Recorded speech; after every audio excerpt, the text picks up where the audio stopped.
तो बच्चों आज के सेशन में हम लोग न्यूमेरिकल करने वाले हैं अपने टेक्स्ट बुक के एक्सरसाइज से।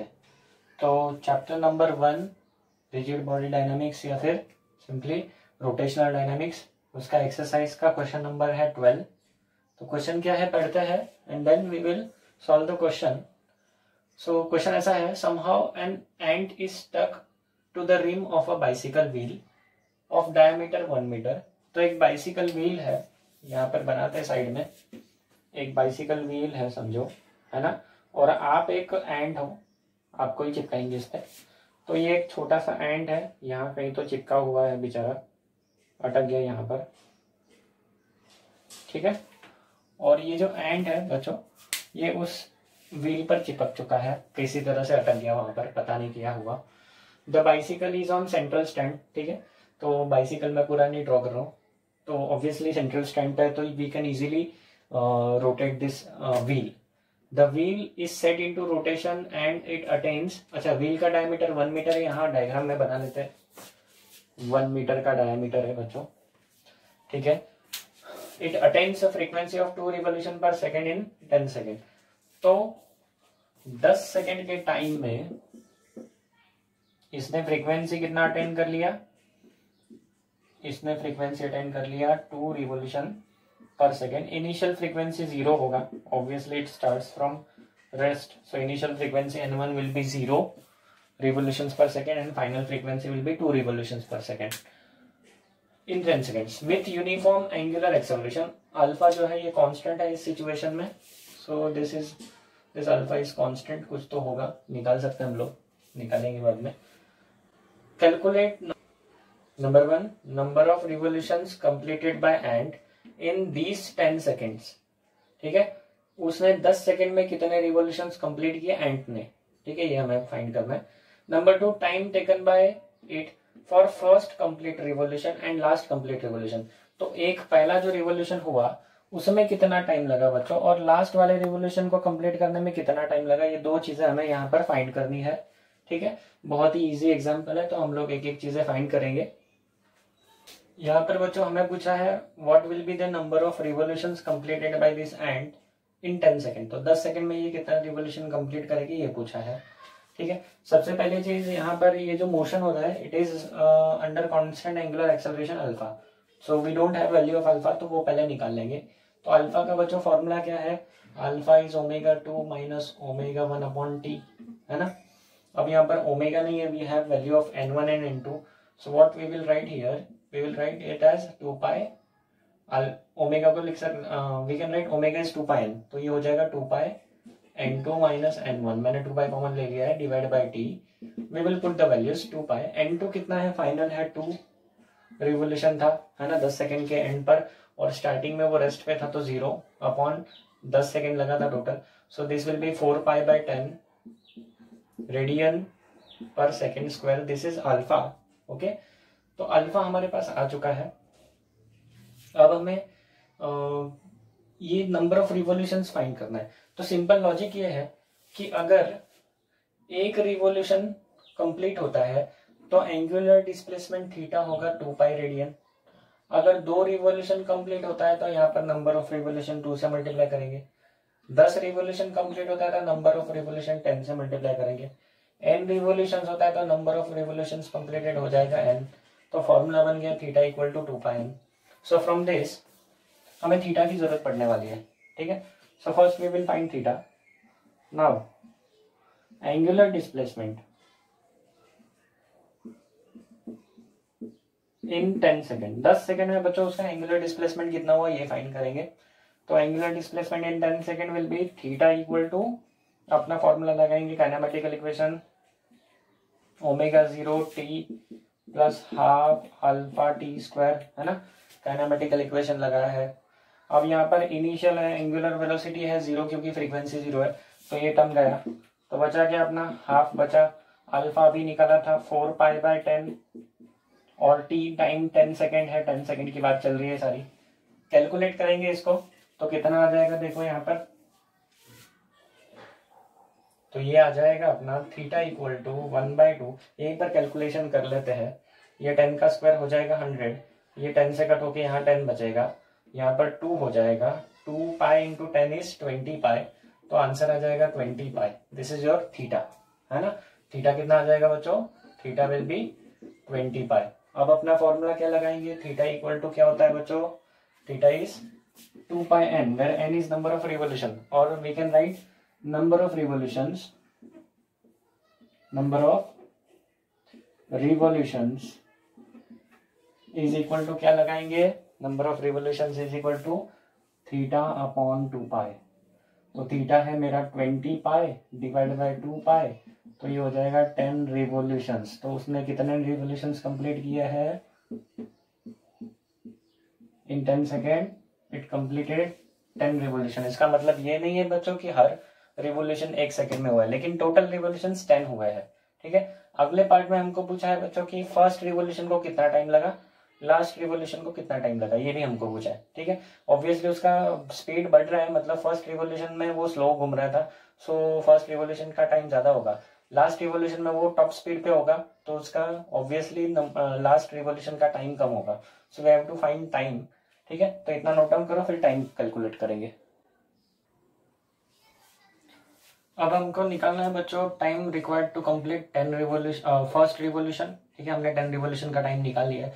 Time required to complete first revolution and time required to complete last revolution. तो हम लोग एक एक करेंगे। हमारे पास थीटा जो है, थीटा अभी देखो, time required to complete first revolution will be T1। T1 लेते हैं बच्चों इसको, है ना। अब फर्स्ट रिवोल्यूशन में बच्चों टाइम, एक रिवोल्यूशन में एंगल कितना कवर होगा, here theta will be 2 pi radian, है ना। अगर मैं फर्स्ट रिवोल्यूशन को कंप्लीट करने के लिए टाइम बोलता हूँ T1, तो फर्स्ट रिवोल्यूशन का एंगल कितना होगा, एक रिवोल्यूशन में एंगल होगा, ऑब्वियसली एक सर्कल कंप्लीट होगा, मतलब 2 पाई रेडियन का एंगल बनेगा। वही वापस एक एनालिटिकल इक्वेशन यूज करेंगे, थीटा इक्वल टू क्या है equation, using theta equal to क्या फॉर्मूला है अपना, omega 0 t plus half alpha t square, है ना। अब अगर ओमेगा 0 की बात करें तो ये क्या है बच्चों, this is initial angular velocity. Wheel हमने स्टार्ट किया था रेस्ट पे से, तो इसकी वैल्यू 0 है, तो इसको भूल जाओ। Theta equal to half alpha t square बचेगा। थीटा की वैल्यू कितना है, तो यहाँ पर डाल देंगे 2 पाई, क्योंकि थीटा की वैल्यू 2 पाई है फर्स्ट रिवोल्यूशन के लिए, और टाइम डालेंगे T1, है ना, half as it is. Alpha की वैल्यू अभी कितनी निकाली थी हमने, शायद से 4/4 पाई बाय 10 निकाली थी हमने अल्फा की वैल्यू जस्ट नाउ, है ना। और T1 स्क्वायर, T1 फाइंड करना, तो यहाँ पर बहुत सारी चीजें कट हो रही है, 2 2 जा 4, ये 2 गया, ये 2 पाई पूरा गया, ये 2 पाई पूरा गया, इधर बचा 1 इंटू 10, सो इधर बचा 10, देख लो ये 10 उधर चला जाएगा, इक्वल टू T1 स्क्वायर, मतलब T1 आ गया बच्चों रूट ऑफ 10 सेकेंड आ गया। रूट ऑफ 10 होता है कुछ तो 3.186 समथिंग, है ना। So this is equal to, एक बार रूट 10 निकाल लेते हैं, तो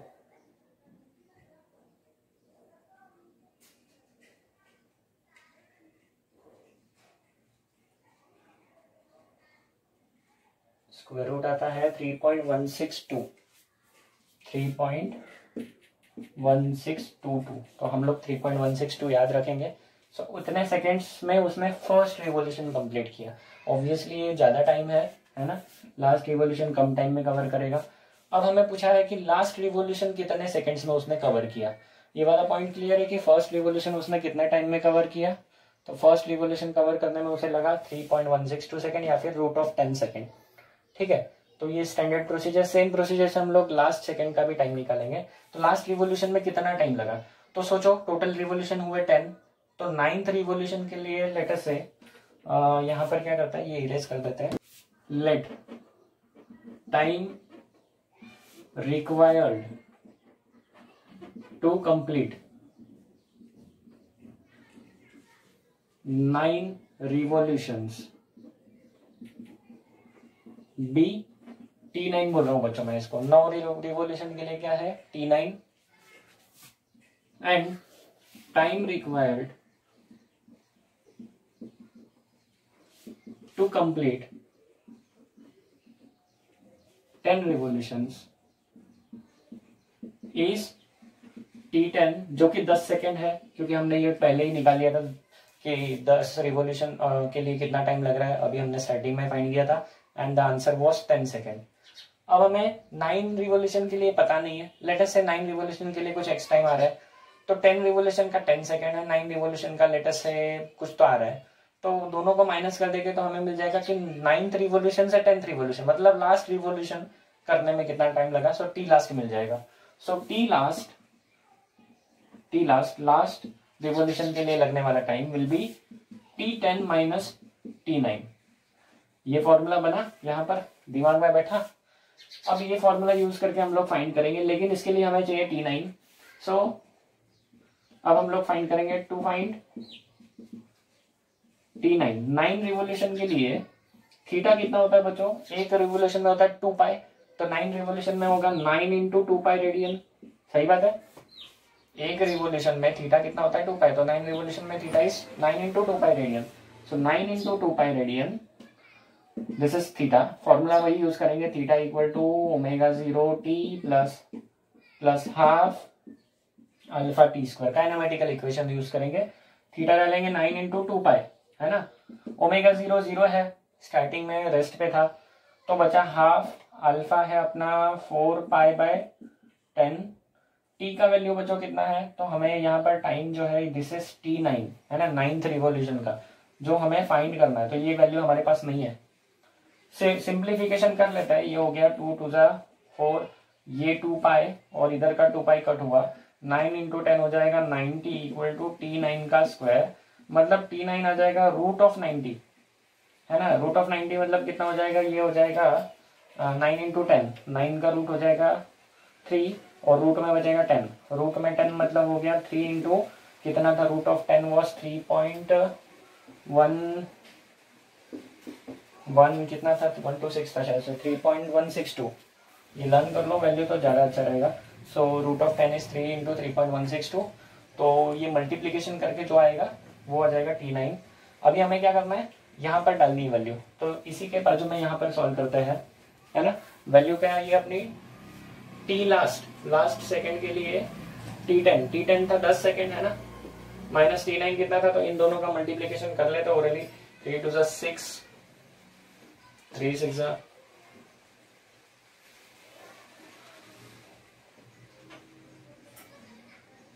3 2 6, कैरी 1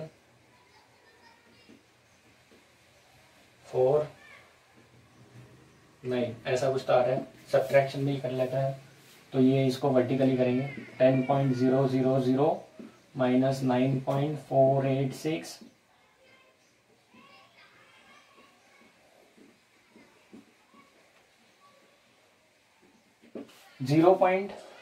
टी लास्ट आ रहा है बच्चों 0.514 सेकेंड्स, ये आ रहा है मेरा आंसर। ठीक है, मैंने यहाँ पर देखो ये जो रूट 10 की वैल्यू 3.162 लिया है, अगर आप 3.1622 लोगे तो इस आंसर में थोड़ा सा वेरिएशन आएगा।